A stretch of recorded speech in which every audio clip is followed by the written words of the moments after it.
Owner ಓಡಿಸೋ ಮನೆ ಮನೆ ಖಾಲಿ ಮಾಡಿ ಅಂತ ಗಲಾಟೆ ಮಾಡ್ತಾ ಇದ್ದಾರೆ. ಓನರ್ ಅಂತ ತುಂಬಾ ಕಿರಿ ಕೊಡ್ತಾ ಇದ್ದಾರೆ ಸರ್. ವಿಕೇಶ್, ಒಂದ್ ಕಡೆ ಈ ರೀತಿಯಾದಂತಹ ಸಮಸ್ಯೆ ಆದ್ರೆ ಮತ್ತೊಂದು ಕಡೆ ಈಗ ಪದವಿ ಹೊಂದಿದಂತವರು ಕೂಡ ಸಾಕಷ್ಟು ಜನ ಬೈಕ್ ಟ್ಯಾಕ್ಸಿ ಮೇಲೆ ಅವಲಂಬಿತರಾಗಿದ್ರು.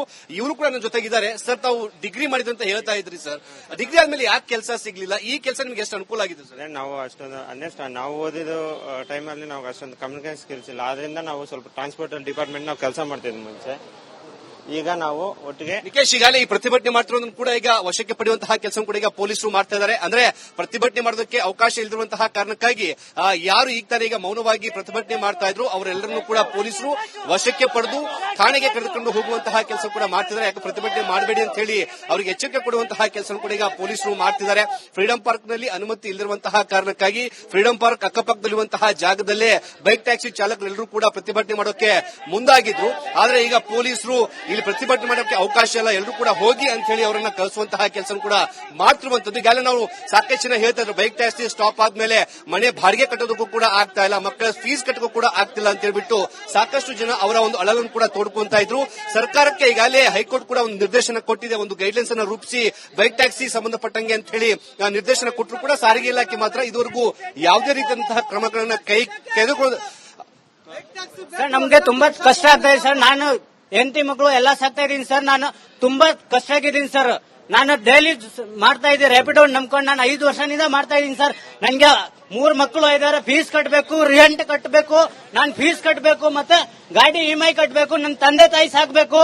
ನನ್ನ ಜೀವನ ಏನು? ನಾನು ಮನೆಯಿಂದ ಆಚೆ ಇದ್ದೀನಿ, 15 ದಿವಸದಿಂದ ನಾನು ಆಚೆ ಇದ್ದೀನಿ, ಮನೆ ಬಾಡಿಗೆ ಕಟ್ಟಿಲ್ಲ ನಾನು ಸರ್. ನಾನು ಹೊಟ್ಟೆಗೆ ಊಟ ತಿನ್ನಕ್ ಆಗ್ತಾ ಇಲ್ಲ ಸರ್ ನನ್ನ ಕೈಲೇ. ಅಷ್ಟೊಂದು ನನಗೆ ಕಷ್ಟ ಆಗ್ಬಿಟ್ಟಿದೆ ಸರ್. ನನಗೆ ಬೈಕ್ ಟ್ಯಾಕ್ಸಿ ಬೇಕೇ ಬೇಕು. ನನಗೆ ಅದಕ್ಕೆ ನ್ಯಾಯ ಸಿಗಬೇಕು ಸರ್. ಸರ್ಕಾರ ಕಡೆಯಿಂದ ನನಗೆ ನ್ಯಾಯ ಸಿಗ್ಲೇಬೇಕು ಸರ್. ನನಗೆ ತುಂಬಾ ಕಷ್ಟ ಆಗ್ತಾ ಇದೆ. ₹1 ಜೋಮ್ಗೆ ಇಲ್ದಂಗೆ ಆಗಿದ್ದೀನಿ ಸರ್. ಪೆಟ್ರೋಲ್ ಕಾಸಿಲ್ಲ ನನಗೆ.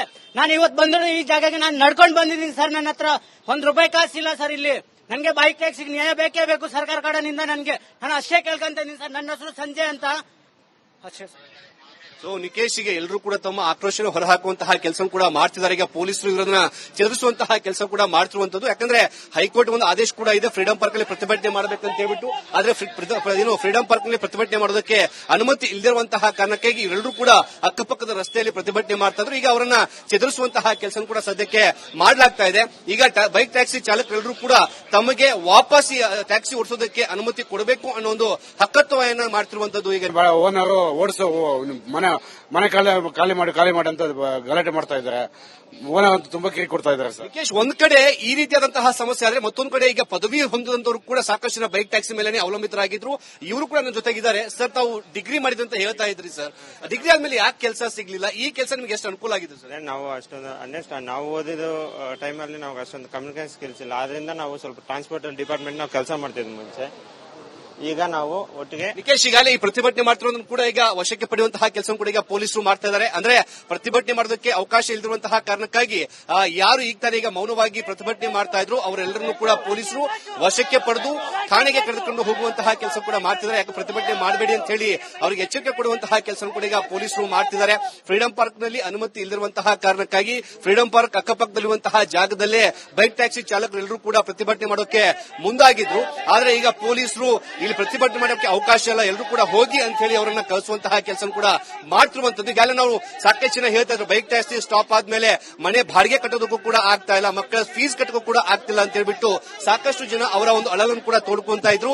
ಸರ್ಕಾರಕ್ಕೆ ಈಗಾಗಲೇ ಹೈಕೋರ್ಟ್ ಕೂಡ ಒಂದು ನಿರ್ದೇಶನ ಕೊಟ್ಟಿದೆ, ಒಂದು ಗೈಡ್ಲೈನ್ಸ್ ಅನ್ನು ರೂಪಿಸಿ ಬೈಕ್ ಟ್ಯಾಕ್ಸಿ ಸಂಬಂಧಪಟ್ಟಂಗೆ ಅಂತ ಹೇಳಿ ನಿರ್ದೇಶನ ಕೊಟ್ಟರು ಕೂಡ ಸಾರಿಗೆ ಇಲಾಖೆ ಮಾತ್ರ ಇದುವರೆಗೂ ಯಾವುದೇ ರೀತಿಯಂತಹ ಕ್ರಮಗಳನ್ನ ತೆಗೆದುಕೊಂಡು ಸರ್, ನಮ್ಗೆ ತುಂಬಾ ಕಷ್ಟ ಆಗ್ತಾ ಇದೆ ಸರ್. ನಾನು ಹೆಂಡತಿ ಮಕ್ಕಳು ಎಲ್ಲ ಸಾಕ್ತಾ ಇದೀನಿ ಸರ್. ನಾನು ತುಂಬಾ ಕಷ್ಟ ಆಗಿದ್ದೀನಿ ಸರ್.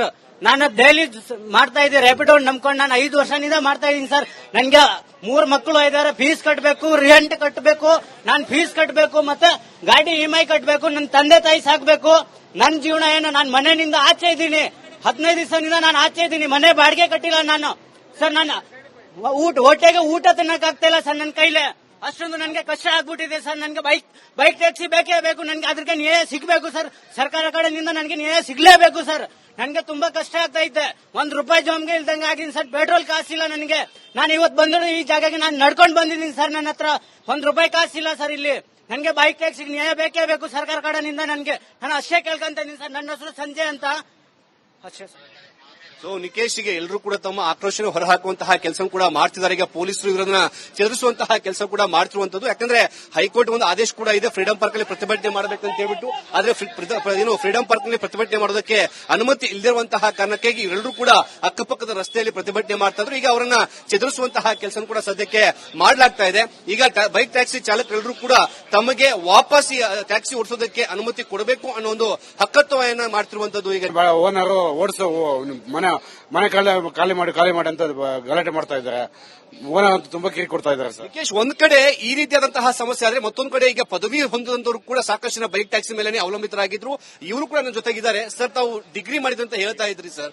ಡಿಗ್ರಿ ಆದ್ಮೇಲೆ ಯಾಕೆ ಕೆಲಸ ಸಿಗ್ಲಿಲ್ಲ? ಈ ಕೆಲಸ ನಿಮ್ಗೆ ಎಷ್ಟು ಅನುಕೂಲ ಆಗಿದೆ ಸರ್? ನಾವು ಅಷ್ಟೊಂದು ನಾವು ಓದಿದ ಟೈಮಲ್ಲಿ ನಾವು ಅಷ್ಟೊಂದು ಕಮ್ಯುನಿಕೇಶನ್ ಸ್ಕಿಲ್ಸ್ ಇಲ್ಲ. ಆದ್ರಿಂದ ನಾವು ಸ್ವಲ್ಪ ಟ್ರಾನ್ಸ್ಪೋರ್ಟ್ ಡಿಪಾರ್ಟ್ಮೆಂಟ್ ನಾವು ಕೆಲಸ ಮಾಡ್ತಿದ್ವಿ ಮುಂಚೆ. ಈಗ ನಾವು ಒಟ್ಟಿಗೆ ನಿಕೇಶ್, ಈಗಾಗಲೇ ಈ ಪ್ರತಿಭಟನೆ ಮಾಡ್ತಿರೋದನ್ನು ಕೂಡ ಈಗ ವಶಕ್ಕೆ ಪಡೆಯುವಂತಹ ಕೆಲಸ ಕೂಡ ಈಗ ಪೊಲೀಸರು ಮಾಡ್ತಾ ಇದ್ದಾರೆ. ಅಂದ್ರೆ ಪ್ರತಿಭಟನೆ ಮಾಡೋದಕ್ಕೆ ಅವಕಾಶ ಇಲ್ಲದಿರುವಂತಹ ಕಾರಣಕ್ಕಾಗಿ ಯಾರು ಈಗ ತಾನೇ ಈಗ ಮೌನವಾಗಿ ಪ್ರತಿಭಟನೆ ಮಾಡ್ತಾ ಇದ್ರು ಅವರೆಲ್ಲರನ್ನೂ ಕೂಡ ಪೊಲೀಸರು ವಶಕ್ಕೆ ಪಡೆದು ಠಾಣೆಗೆ ಕರೆದುಕೊಂಡು ಹೋಗುವಂತಹ ಕೆಲಸ ಕೂಡ ಮಾಡ್ತಿದ್ದಾರೆ. ಯಾಕೆ ಪ್ರತಿಭಟನೆ ಮಾಡಬೇಡಿ ಅಂತ ಹೇಳಿ ಅವರಿಗೆ ಎಚ್ಚರಿಕೆ ಕೊಡುವಂತಹ ಕೆಲಸ ಕೂಡ ಈಗ ಪೊಲೀಸರು ಮಾಡ್ತಿದ್ದಾರೆ.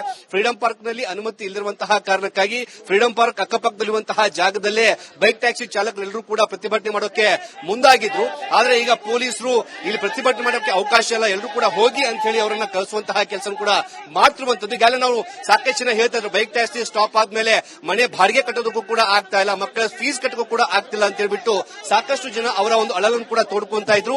ಸರ್ಕಾರಕ್ಕೆ ಈಗಾಗಲೇ ಹೈಕೋರ್ಟ್ ಕೂಡ ಒಂದು ನಿರ್ದೇಶನ ಕೊಟ್ಟಿದೆ, ಒಂದು ಗೈಡ್ಲೈನ್ಸ್ ಅನ್ನು ರೂಪಿಸಿ ಬೈಕ್ ಟ್ಯಾಕ್ಸಿ ಸಂಬಂಧಪಟ್ಟಂಗೆ ಅಂತ ಹೇಳಿ ನಿರ್ದೇಶನ ಕೊಟ್ಟರು ಕೂಡ ಸಾರಿಗೆ ಇಲಾಖೆ ಮಾತ್ರ ಇದುವರೆಗೂ ಯಾವುದೇ ರೀತಿಯಂತಹ ಕ್ರಮಗಳನ್ನ ತೆಗೆದುಕೊಂಡು ಸರ್ ನಮ್ಗೆ ತುಂಬಾ ಕಷ್ಟ ಆಗ್ತಾ ಇದೆ ಸರ್. ನಾನು ಹೆಂಡತಿ ಮಕ್ಕಳು ಎಲ್ಲ ಸಾಕ್ತಾ ಇದೀನಿ ಸರ್. ನಾನು ತುಂಬಾ ಕಷ್ಟ ಆಗಿದ್ದೀನಿ ಸರ್. ನಾನು ಡೈಲಿ ಮಾಡ್ತಾ ಇದ್ದೀನಿ ರ್ಯಾಪಿಡೋ ನಂಬ್ಕೊಂಡು. ನಾನು 5 ವರ್ಷದಿಂದ ಮಾಡ್ತಾ ಇದ್ದೀನಿ ಸರ್. ನನ್ಗೆ 3 ಮಕ್ಕಳು ಇದಾರೆ, ಫೀಸ್ ಕಟ್ಟಬೇಕು, ರೆಂಟ್ ಕಟ್ಟಬೇಕು, ನಾನು ಫೀಸ್ ಕಟ್ಟಬೇಕು, ಮತ್ತೆ ಗಾಡಿ EMI ಕಟ್ಟಬೇಕು, ನನ್ನ ತಂದೆ ತಾಯಿ ಸಾಕ್ಬೇಕು. ನನ್ನ ಜೀವನ ಏನು? ನಾನು ಮನೆಯಿಂದ ಆಚೆ ಇದ್ದೀನಿ, 15 ದಿವಸದಿಂದ ನಾನು ಆಚೆ ಇದ್ದೀನಿ, ಮನೆ ಬಾಡಿಗೆ ಕಟ್ಟಿಲ್ಲ ನಾನು ಸರ್. ನಾನು ಹೊಟ್ಟೆಗೆ ಊಟ ತಿನ್ನಕ್ ಆಗ್ತಾ ಇಲ್ಲ ಸರ್ ನನ್ನ ಕೈಲೇ. ಅಷ್ಟೊಂದು ನನಗೆ ಕಷ್ಟ ಆಗ್ಬಿಟ್ಟಿದೆ ಸರ್. ನನಗೆ ಬೈಕ್ ಟ್ಯಾಕ್ಸಿ ಬೇಕೇ ಬೇಕು. ನನಗೆ ಅದಕ್ಕೆ ನ್ಯಾಯ ಸಿಗಬೇಕು ಸರ್. ಸರ್ಕಾರ ಕಡೆಯಿಂದ ನನಗೆ ನ್ಯಾಯ ಸಿಗ್ಲೇಬೇಕು ಸರ್. ನನಗೆ ತುಂಬಾ ಕಷ್ಟ ಆಗ್ತಾ ಇದ್ದೆ. ₹1 ಜೋಮ್ಗೆ ಇಲ್ದಂಗೆ ಆಗಿದ್ದೀನಿ ಸರ್. ಪೆಟ್ರೋಲ್ ಕಾಸಿಲ್ಲ ನನಗೆ. ನಾನು ಇವತ್ತು ಬಂದಿರೋ ಈ ಜಾಗಕ್ಕೆ ನಾನು ನಡ್ಕೊಂಡು ಬಂದಿದ್ದೀನಿ ಸರ್. ನನ್ನ ಹತ್ರ ₹1 ಕಾಸಿಲ್ಲ ಸರ್. ಇಲ್ಲಿ ನನಗೆ ಬೈಕ್ ಟ್ಯಾಕ್ಸಿಗೆ ನ್ಯಾಯ ಬೇಕೇ ಬೇಕು ಸರ್ಕಾರ ಕಡೆಯಿಂದ. ನನಗೆ ನಾನು ಅಷ್ಟೇ ಕೇಳ್ಕೊಂತ ಇದ್ದೀನಿ ಸರ್. ನನ್ನ ಹೆಸರು ಸಂಜಯ್ ಅಂತ ಅಷ್ಟೇ ಸರ್. ಸೊ ನಿಕೇಶ್ಗೆ ಎಲ್ಲರೂ ಕೂಡ ತಮ್ಮ ಆಕ್ರೋಶ ಹೊರಹಾಕುವಂತಹ ಕೆಲಸ ಕೂಡ ಮಾಡ್ತಿದ್ದಾರೆ. ಈಗ ಪೊಲೀಸರು ಇವರನ್ನ ಚದುರಿಸುವಂತಹ ಕೆಲಸ ಕೂಡ ಮಾಡ್ತಿರುವಂತದ್ದು. ಯಾಕಂದ್ರೆ ಹೈಕೋರ್ಟ್ ಒಂದು ಆದೇಶ ಕೂಡ ಇದೆ ಫ್ರೀಡಂ ಪಾರ್ಕ್ ಅಲ್ಲಿ ಪ್ರತಿಭಟನೆ ಮಾಡಬೇಕಂತ ಹೇಳ್ಬಿಟ್ಟು. ಆದ್ರೆ ಫ್ರೀಡಂ ಪಾರ್ಕ್ ನಲ್ಲಿ ಪ್ರತಿಭಟನೆ ಮಾಡೋದಕ್ಕೆ ಅನುಮತಿ ಇಲ್ಲದಿರುವಂತಹ ಕಾರಣಕ್ಕಾಗಿ ಇವರೆಲ್ಲರೂ ಕೂಡ ಅಕ್ಕಪಕ್ಕದ ರಸ್ತೆಯಲ್ಲಿ ಪ್ರತಿಭಟನೆ ಮಾಡ್ತಾ ಇದ್ರು. ಈಗ ಅವರನ್ನ ಚದುರಿಸುವಂತಹ ಕೆಲಸ ಕೂಡ ಸದ್ಯಕ್ಕೆ ಮಾಡಲಾಗ್ತಾ ಇದೆ. ಈಗ ಬೈಕ್ ಟ್ಯಾಕ್ಸಿ ಚಾಲಕರೆಲ್ಲರೂ ಕೂಡ ತಮಗೆ ವಾಪಸ್ ಟ್ಯಾಕ್ಸಿ ಓಡಿಸೋದಕ್ಕೆ ಅನುಮತಿ ಕೊಡಬೇಕು ಅನ್ನೋ ಒಂದು ಹಕ್ಕತ್ವವನ್ನ ಮಾಡ್ತಿರುವಂತದ್ದು.